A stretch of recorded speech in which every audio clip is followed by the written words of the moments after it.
नरेंद्र मोदी ने कृषि कानूनों की वापसी का ऐलान किया तो जमकर प्रतिक्रियाएं तमाम नेताओं की आ रही हैं। आइए आपको सुनाते हैं एआईएमआईएम अध्यक्ष असदुद्दीन ओवैसी, जो कि सीएए कानून के खिलाफ जमकर बोलते रहे और उस कानून की वापसी पर सरकार ने कोई कदम नहीं उठाया। ऐसे में कृषि कानूनों की वापसी के मौके पर आज वो कह रहे हैं कि सीएए कानून को भी सरकार वापस ले।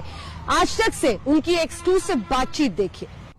कृषि कानूनों की वापसी पर बातचीत करने के लिए इस वक्त हमारे साथ सीधा लाइव असदुद्दीन ओवैसी, एआईएमआईएम के अध्यक्ष, जुड़ रहे हैं। प्रधानमंत्री मोदी ने 3 कृषि कानूनों को वापस लेने का ऐलान किया है।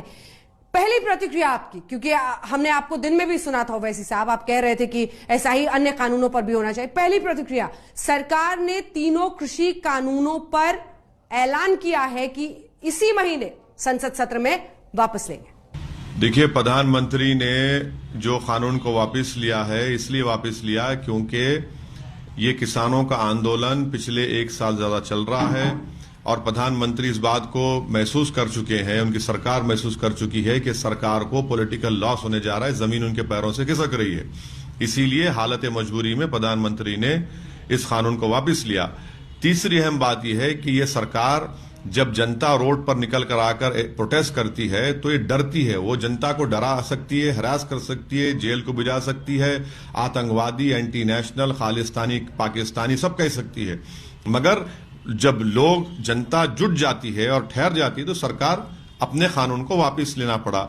और आखिरी बात यह है कि प्रधानमंत्री इस बात को महसूस कर चुके थे कि जिसके लिए कानून बनाया गया था बिलियनियर्स के लिए, वो उनका कोई सपोर्ट नहीं कर पा रहे थे। तो इसीलिए आने वाले चंद महीनों में जो प्रदेशों में चुनाव है, वो अपनी पार्टी की साख को बचाने के लिए प्रधानमंत्री को हालत मजबूरी में यह कानून को वापस लेना पड़ा।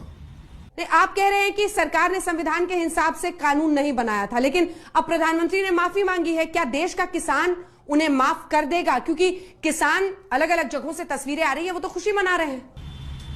देखिए, आपको ये सोचना चाहिए सरकार को कि आपने कानून बनाया क्यों? ये तो अनकॉन्स्टिट्यूशनल है, ये तो स्टेट लिस्ट में आता है एग्रीकल्चर सब्जेक्ट। आप कानून नहीं बनाते तो 700 किसानों की मौत नहीं होती।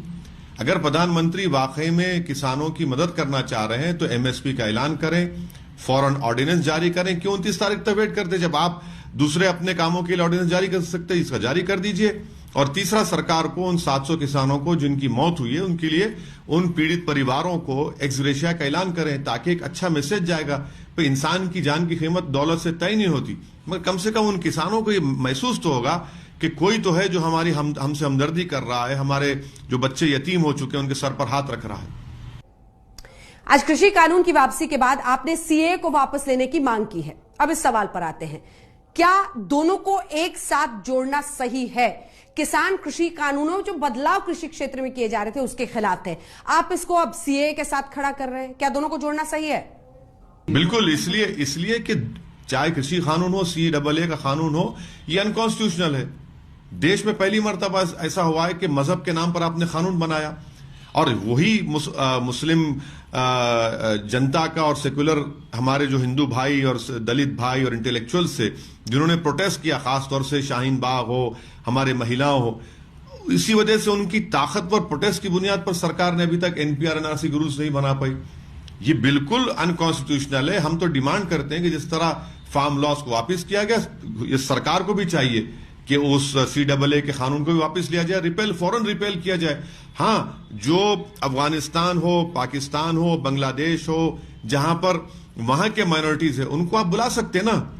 आपको कौन रोक रहा है? आप उनको दीजिए, वीजा दीजिए और फिर उनको रेफ्यूजी स्टेटस दीजिए।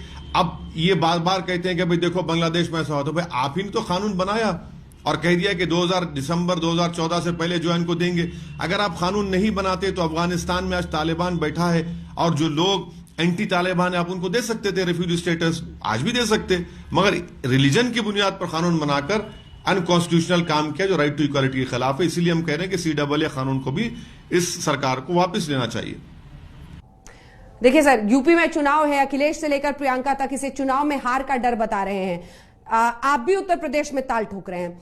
क्या इससे विपक्ष को फायदा होगा या फिर नुकसान हो सकता है अगर किसानों को अपनी तरफ खींचने में प्रधानमंत्री कामयाब हो जाते हैं? देखिए, 700 लोगों की मौत हुई है, अनकॉन्स्टिट्यूशनल काम हुआ है, तो जब कोई अनकॉन्स्टिट्यूशनल काम होता है तो उसको पॉलिटिकल फायदा और नुकसान से मैं नहीं देखता। मुझे संविधान बड़ा अजीज है और संविधान के अगर कोई सरकार 300 एमपी की बुनियाद पर धज्जियां उड़ाना चाहती है तो हमको संविधान को बचाना है, चाहे वो कृषि कानून हो या CAA कानून हो। अभी जनता तय करेगी कि किसका फायदा होगा नुकसान होगा, मगर संविधान की धज्जियां उड़ाने का काम श्री नरेंद्र मोदी की सरकार ने CAA कानून में और फार्मर्स के 3 कानून में किया है। बहुत बहुत धन्यवाद आपका असदुद्दीन ओवैसी जी, AIMIM के अध्यक्ष, जो हमारे साथ आज तक पर जुड़े हुए थे, जो ये मानते हैं कि सरकार ने जैसे इस कानून को वापस लिया है, CAA पर भी सरकार को सोचना चाहिए, लेकिन कुल मिलाकर उत्तर प्रदेश की राजनीति को हावी वो भी देखते हैं। एक ब्रेक के लिए हम रुक रहे हैं, देखते रहिए आज तक।